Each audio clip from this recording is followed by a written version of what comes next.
Medicine पे होता है। ये मेडिसिन पे होता है, अगर वो जैसे कोई ट्रीटमेंट हो रहा है, कोई ऑपरेशन कर रहा है, कुछ कर रहा है, तो उसका सर्विस होगा zero rated. Crude oil and natural gas are zero rated, while other oil and gas products including petrol and subject to 5%। Crude oil और नेचुरल गैस में कोई टैक्स नहीं है, लेकिन इससे बने हुए जो प्रोडक्ट हैं उसको 5%। Transportation, domestic passenger transportation including internal flights is except, normal transportation free है। International transport and related to service are zero rated. Commercial vehicle for transporting over 10 people are also zero rated. Transportation पूरी तरह से exemptly है। Real estate, site and rent for commercial building are standard rate at 5%। Sale and rent, अगर आप कोई property बेच रहे हो, कमर्शियल प्रॉपर्टी या किराए पे देते हो तो 5% है इसमें। द फर्स्ट सेल और rent for a residential building after construction is zero rated. Construction के बाद में जो है ये मतलब इसमें शायद हमने वो पढ़ा था 3 साल तक का जो कंस्ट्रक्शन का होता है, 3 साल तक कोई इसमें किसी तरह का टेस्ट का इन्वॉल्वमेंट नहीं है, ठीक है। Hotel and services elimination are standard rate 5%। इसके अलावा होटल्स वगैरह जो हैं जो किराए में दिए जाते हैं, होटल्स में आप स्टे करते हैं, वहाँ 5% का लगा है। Financial services margin, financial products without regulated investment fund, virtual assets, crypto currencies exam. अच्छा देखो यहाँ पर क्रिप्टो करेंसी जो है एग्जाम है, वर्चुअल एसेट्स और रेगुलर इन्वेस्टमेंट जो भी है हमारी इन्वेस्टमेंट हम करते हैं या क्रिप्टो करेंसी हम करते हैं, तो ये एग्जाम है। Reducing compliance cost by limiting input and recovery for affected entities। यहाँ पे इंडिया में 30% है ना crypto currency. Export and international trade, export and ये goods and services are generally zero rated, but government is now required to claim zero rating including personal declaration to government। तो जो export और international trade है इसमें भी आपका जो है ये जीरो रेटेड में आता है। Government and public sector, real estate transfer government entities are exempt reducing VAT liability for public and construction projects। तो गवर्नमेंट या पब्लिक सेक्टर से जो छोटी हुई चीज़ें हैं वहाँ पे जो है एग्जाम्प्ट। तो ये अलग अलग प्रोडक्ट्स और सर्विसेज के बारे में। Invoicing the UAE is moving towards mandatory invoicing to VAT additional business with implementation UAE and B2B transactions have to begin in July 2006 and press according to business size। तो यहाँ पर देखो ई invoicing start होने वाली है जो कि जुलाई 2026 से होगी, ठीक है। Under E invoicing the following compliance requirement will be required.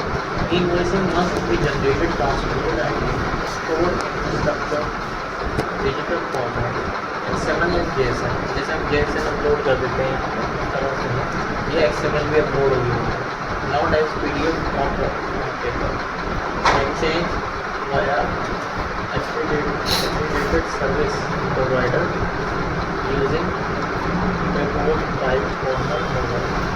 ये कोई मतलब सर्विस प्रोवाइडर होंगे इसमें जो सर्विस प्रोवाइड करेंगे। जैसे हमारे यहाँ गुड सर्विस प्रोवाइडर हैं, उसको टैली और ये सॉफ्टवेयर, जो भी सॉफ्टवेयर इससे अटैच होंगे उस सॉफ्टवेयर के थ्रू ई इनवॉइस बना पाएंगे। Invoice are validated by ASP यही है aggregated service provider, transmitting to buyer and federal tax authority near real time with no pre clear. तो ये मतलब ई इनवॉइसिंग वही कंसेप्ट है जो अपने यहाँ इंडिया में है ना।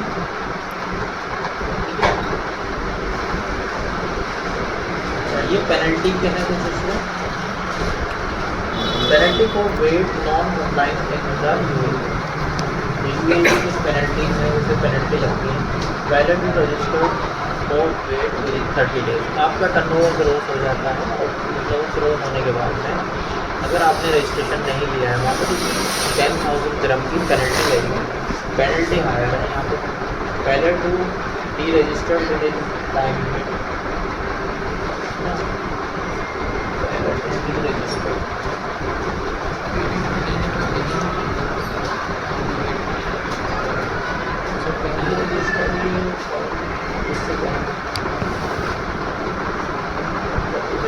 Late VAT return filing. जो वेट रिटर्न फाइलिंग अगर आप रेट करते हैं तो यहाँ पर जो है फर्स्ट ऑफेंस में 1,000 है, रिपीट विद इन 24 आवर्स। अगर आपने रिपीट कराई है 24 महीने के अंदर तो 2,000 है। यानी यहाँ पर ये कह रहे हैं कि जो वेट की रिटर्न फाइल होगी आपकी, अगर आपने उसमें लेट कर दिया तो 1,000 दिरहम की पेनल्टी है इसमें, 1,000 दिरहम हो। और अगर आपने ये फर्स्ट टाइम हुआ अब 24 महीने के अंदर फिर आपने अगर ये रिपीट कर दिया दोबारा, फिर आपने लेट कर दी किसी महीने में या किसी क्वार्टर में, तो फिर इस पर 2,000 की पेनल्टी लगेगी। पेनल्टी बड़ी सारी penalty late VAT payment 2% to unpaid tax immediately after due date, 4% after 7 days, 1% daily after 1 month, maximum 300% of unpaid tax। तो यहाँ पर अगर आप पेमेंट भी लेट करते हैं तो उसमें भी आपको पहले 2% देना है आफ्टर ड्यू डेट के बाद में, है ना। 4% आफ्टर 7 डेज, 7 दिन हो गए आपने नहीं पेड किया तो 7 दिन के बाद में 4% लगेगा। और उसके बाद भी फिर आपका 1% 1 महीने के बाद है ना, डेली 1% चार्ज होगा आफ्टर 1 मंथ। ठीक है, इस तरह से मैक्सिमम 300% तक अनपेड टैक्स आपको पेड करना पड़ता है। 300% करना पड़ता है, सारा पैसा ले लेंगे। 2 to maintain proper reports 10,000 adding first offence daily 50,000 repeat within 24। तो जो आपको रिकॉर्ड मेंटेन करने हैं, अपने जो रिकॉर्ड हमने देखे थे उसमें, वो रिकॉर्ड आपको मेंटेन करके रखना है। अगर आपने पहली बार में मतलब मिस्टेक हुई है 10,000 रिपीट कर दिया फिर उसको रिकॉर्ड मेंटेन नहीं करें, मतलब वहाँ के डिपार्टमेंट वाले आएंगे चेक करेंगे तो प्रॉपर नहीं है तो वहाँ पे पेनल्टी लगा सकते हैं, है ना। ठीक है, और बाकी अगर इस तरह से आपने फिर रिपीट करा उसे 2 साल के अंदर तो ये आपको 50,000 दिरहम की पेनल्टी पड़ेगी। यही बात आएंगे हम फिर अगर हम 100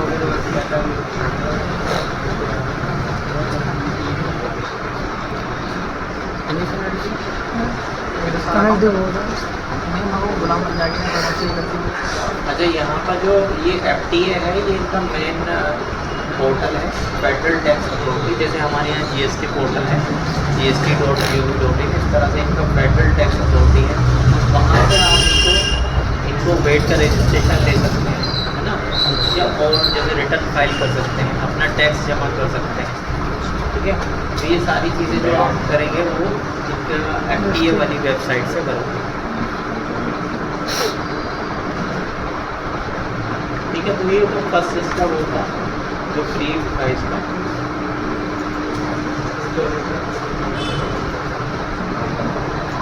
भाई इतना ही रहना तो है ना, कल पढ़ते हैं।